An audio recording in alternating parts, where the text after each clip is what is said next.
Hello students. In last lecture we have seen the different components used for CD mechanism, that is the CD pickup assembly and CD lenses.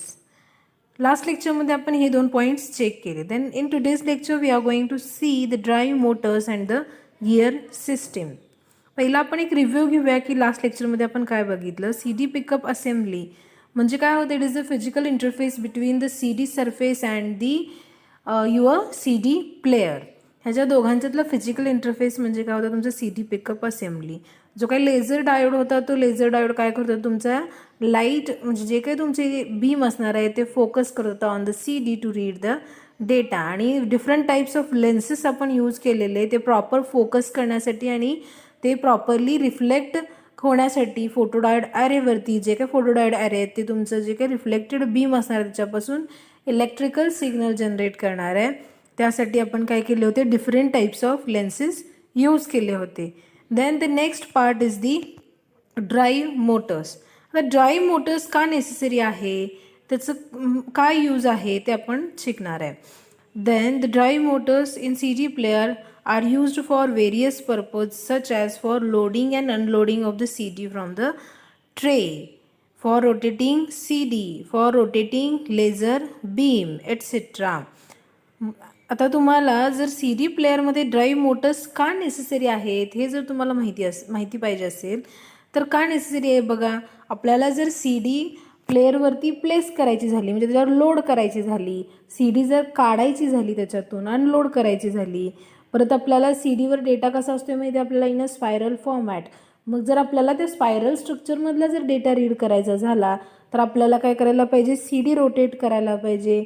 Laser बीमसुद्धा आपल्याला rotate करायला लागणार आहे, त्याची movement करायला लागणार आहे कारण आतून बाहेरपर्यंत आपल्याला लेझर मूव करायला लागणार आहे. मग हे सगळे जे मूवमेंट्स आहेत ते मूवमेंट्स अचीव करण्यासाठी आपल्याला काय लागणार आहे ड्राईव्ह मोटर. आणि हे जे मोटर सर्किट आहे ते it consist of the transistor and IC components. म्हणजे ते ट्रान्झिस्टर कंपोनंट्सपासून किंवा IC कंपोनंट्सपासून तुम्ही ड्राईव्ह मोटर तयार करणार आहे. देन आणि त्याचा कंट्रोल कोणाकडे असणार आहे PLL अँड सर्वो प्रोसेसर. म्हणजे जे काही तुमचे ड्राईव्ह मोटर्स असणार आहे त्याचं कंट्रोलिंग कुणा थ्रू होणार आहे with the help of PLL and servo processor. लक्षात येते का ड्राईव्ह मोटर्स यूज करतोय. The drive motors in CD player are used for various purpose such as loading and unloading of the CD, then rotating the CD and also for rotating the laser beam. Is it clear? The next point is the different types of motors used in a CD player. आता कुठले Motors वापरतोय आपण ते बघूया. Tray loading और a carriage motor. Second is this slide sledge feed motor, spindle disc turntable motor. Then let us see them one by one. म्हणजे there are 3 basic types of motor. कुठले आहेत तुम्ही आत्ताच बघितला. That is tray loading, then slide sledge motor, spindle disc or turntable motor.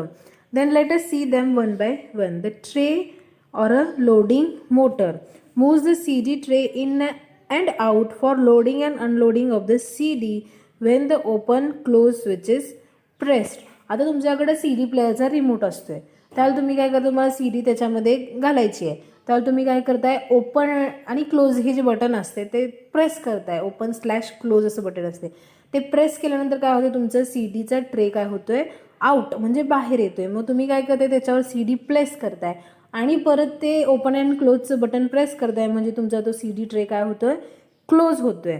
मग हे जे in आणि आउट आहे ते CD ट्रे आउट करायचं इन करायचं म्हणजे बाहेर काढायचं आत घ्यायचं काम कोणाचं असणार आहे ट्रे लोडिंग. लक्षात येते ट्रे किंवा लोडिंग मोटर कशासाठी वापरणार आहे आपण ते. It is used for the tray in and out operation. Then next is the disk spindle और टर्नटेबल मोटर. आता हे काय करते चेक करा. Rotates the CD at a variable speed.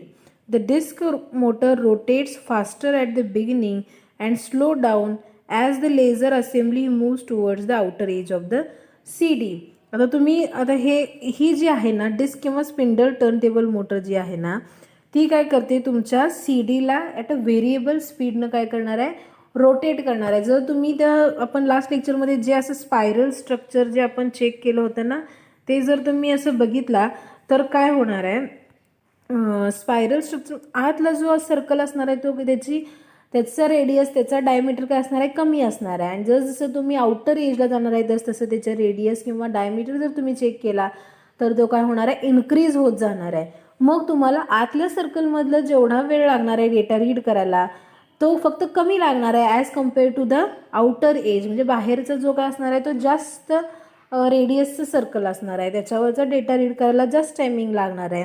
मग तुमची जो काही असेंब्ली असणार आहे ती रीड करणारी ती सुद्धा काय व्हायला पाहिजे, स्लोली रोटेट व्हायला पाहिजे as compare to inner one. लक्षात येत आहे? म्हणजे आतला जो डेटा असणार आहे तो कमी वेळेत तुम्ही रीड करू शकताय. आणि जसं तुम्ही बाहेर मूव्ह होत जाणार आहे, आउटर साईडला मूव्ह होत जाणार तसं तुम्हाला टायमिंगसुद्धा काय लागणार आहे, जास्त लागणार आहे. मग त्यासाठी तुम्हाला काय करायला पाहिजे, आत जेवढ्या फास्ट तुम्ही रोटेट करताय त्याच्यापेक्षा त्याचा स्पीड काय करायला पाहिजे, कमी केला पाहिजे. मग हे जे स्पिंडल किंवा डिस्क टर्नटेबल मोटर आहे ना, ही काय करते, rotates the CD at a variable speed. म्हणजे तुमच्या CDला काय करते, म्हणजे एका फिक्स ह्यानं रोटेट करत नाही ती स्पीडनी, त्याचं स्पीड काय असते, व्हेरिएबल असते. आतला डेटा रीड करत असताना काय असणार आहे, त्याचा स्पीड फास्ट असणार आहे. आणि जसं तुम्ही आउटर एजला मूव्ह होत जाणार आहे तसं तुमचा स्पीड काय होणार आहे, तुमचा स्पीड तसा कमी होत जाणार आहे. लक्षात येत आहे? Then next point is the sledge feed or sled motor. आता हे काय करते आपण चेक करूया. Moves the optical pickup unit from the centre to the outer edge of the disc on a sliding rods. Some player have a pickup motor that travels in a radial semicircle fashion. आता ही जी आहे ना slide feed किंवा sledge motor, ही sled motor काय करणार आहे, तर जी आता तुम्ही CD रोटेट केला, फक्त ते काय होणार आहे, सर्क्युलर फॅशनमध्ये ती रोटेट होत राहणार आहे. पण तुम्ही जो डेटा रीड करणार आहे, जो तुमचा लेझर डायोड जो असणार आहे तो एकाच ठिकाणी ठेवून चालेल का. आता आतलं सर्कल तुमचं, आता हे सर्कल आहे हे तुमचं रीड करून झालं आहे. मग त्यावेळेला तुम्हाला बाहेरच्या सर्कलला पण मूव्ह व्हायला लागणार आहे ना.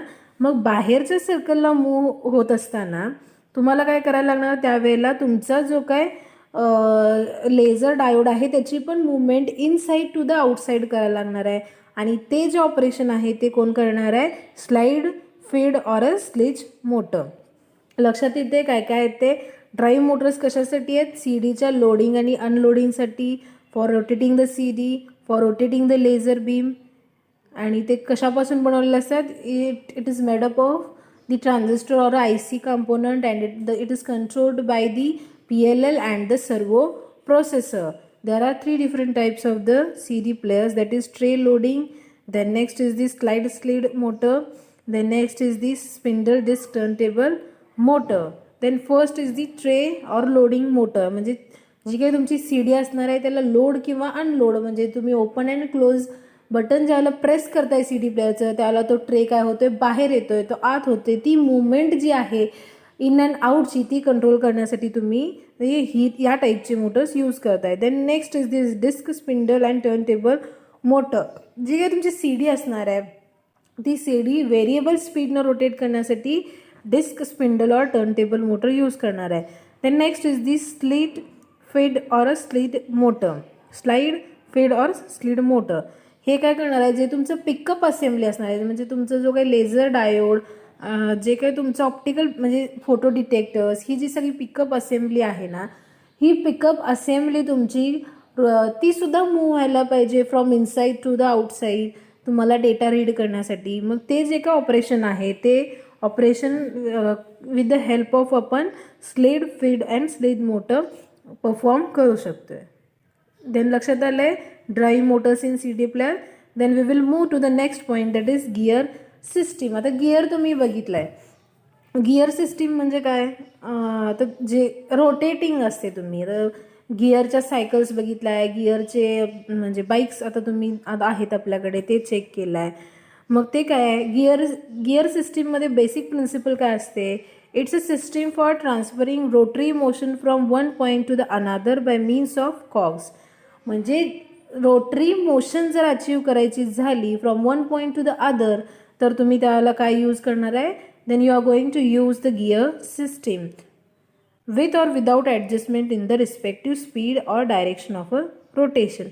म्हणजे त्याच्या स्पीडशी, त्याच्या डायरेक्शनशी, त्याच्याशी काही आपल्याला म्हणजे त्याची काही ॲडजस्टमेंट आपण करत नाही. फक्त from one point two another point rotary motion जर आपल्याला अचीव करायची झाली तर त्या केसमध्ये आपण काय करतो, गिअर सिस्टीम यूज करतो आहे. आणि त्यासाठी आपण काय करतो आहे, तर म्हणजे थ्रेडेड शाफ्ट असतो तो यूज करतो आहे. आणि तो शाफ्ट काय करणार आहे, that shaft is going to engage the teeth of the gear and helps to spin continuously. म्हणजे तुमचं जे काही टिथ्स असणार आहेत ती तुम्ही बघितलं असाल गिअर सिस्टीम कशी असते. त्या गिअर सिस्टीममध्ये टिथ्स आणि ब्रशेस असतात. मग ते टिथ्स जे असणार आहेत ते टिथ्स काय करतात, कंटिन्युअसली एंगेज करते तुमची गिअर सिस्टीम. आणि त्यावेळेला ते काय होते, कंटिन्युअसली काय होते, मूव्ज फॉरवर्ड. लक्षात येते गिअर सिस्टीम काय आहे ते. गिअर सिस्टीम म्हणजे काय असणार आहे, it is used for achieving the rotary motion from one point two another with or by means of the cogs, with or without adjustment in the respective speed, direction and direction of rotation. And the threaded shaft is used over there, and that engages the teeth of the gear system that helps to spin it continuously. लक्षात येते आपण काय काय check केलं बघा ह्या लेक्चरमध्ये. आता आपण काय बघितलं लास्ट लेक्चरमध्ये, सी डी पिकअप असेंब्ली आणि सी डी लेन्सेस. ह्या लेक्चरमध्ये आपण बघितलं आहे ड्राईव्ह मोटर्स आणि गिअर सिस्टीम. आता ड्राईव्ह मोटर्सची रिक्वायरमेंट काय आहे आपण चेक केली, फॉर लोडिंग आणि unloading of a for loading and unloading of a C D. Then next is the for rotating the C D, for rotating the laser किंवा pickup assembly हे आहेत. मग depending on these operations there R different types of motors, that is tray loading और a carriage motor, slide feed motor, and last one is the spindle disc turntable motor. असं आपण आज हे different types of Motors बघितलेले आहेत, tray, spindle आणि slide motor. आणि gear system काय आहे, रोटरी मोशन जी काही तुमची आहे त्या मोशनला तुम्ही ट्रान्सफर, म्हणजे जे काही तुमची सिस्टीम आहे रोटरी मोशनला ट्रान्सफर करणार आहे from one point two another point. लक्षात येते. Then today we will stop here. Thank you.